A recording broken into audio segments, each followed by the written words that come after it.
आवळा हा बहुगुणी असल्यामुळे आपल्या शरीराला त्याच्या सेवनाने वेगवेगळे फायदे होतात. त्यामुळे आवळ्याचे आपण वेगवेगळ्या स्वरूपात सेवन करतो. जसं की आवळ्याचं लोणचं, मुरब्बा, आवळा कँडी, आवळा सुपारी असे वेगवेगळे पदार्थ बनवून आपण त्याचं सेवन करत असतो, ज्याने आपल्या शरीराला फायदे होतात. तर ह्याच आवळ्यापासून आपण सगळ्यांची आवडती अशी आवळा कँडी बनवणार आहोत, जी लहान मुलांना सुद्धा खूप आवडते आणि हे वर्षभर टिकते. आवळा कँडी बनवण्यासाठी इथे मी अर्धा किलो आवळे घेतलेले आहेत. स्वच्छ धुवून घेतलेत आणि आवळे घेताना एकदम मोठे आवळे घ्यायचे आणि कुठेही ते नरम पडलेले नको, एकदम ताजे घ्यायचे. तर एका भांड्यामध्ये 2 ग्लास पाणी मी गरम करायला ठेवले.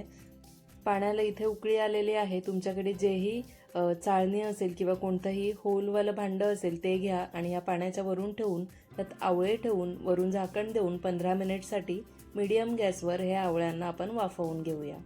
15 मिनिट नंतर आवळे छान वाफवून झालेले आहेत. आता हे एका कपड्यावर ठेवून थोडे कोरडे करून घ्यायचे. यात पाण्याचं प्रमाण राहता कामा नये. तर इथे मी कोरडे करून घेतल्यानंतर आवळ्याच्या अशा फोडी वेगळ्या करून घेणार आहे. ते वाफवलेले असल्यामुळे सहजच त्याच्या फोडी वेगळ्या होतात. तर तुम्ही पाहू शकता सगळ्या बिया मी वेगळ्या करून घेतल्यात आणि अशा फोडी करून घेतल्यात.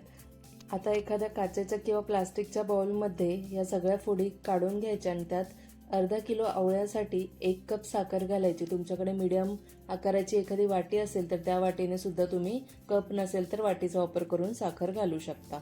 हलक्या हाताने ही साखर मिक्स करून घ्यायची आणि झाकण देऊन दुसऱ्या दिवसपर्यंत अशीच ठेवायची. दुसऱ्या दिवशीच्या सकाळी तुम्ही पाहू शकता ही साखर पूर्णपणे आपोआपच विरघळलेली आहे आणि आवळे पाकामध्ये पूर्णपणे बुडलेले आहेत. एकदा मिक्स करून घेऊया आणि पुन्हा झाकण देऊन दुसऱ्या दिवसापर्यंत असंच ठेवून देऊया. असं तुम्हाला रोज 3 दिवसापर्यंत उठून मिक्स करून घ्यायचं आणि झाकण देऊन तसंच हे आवळे पाकामध्ये मुरायला ठेवून द्यायचे.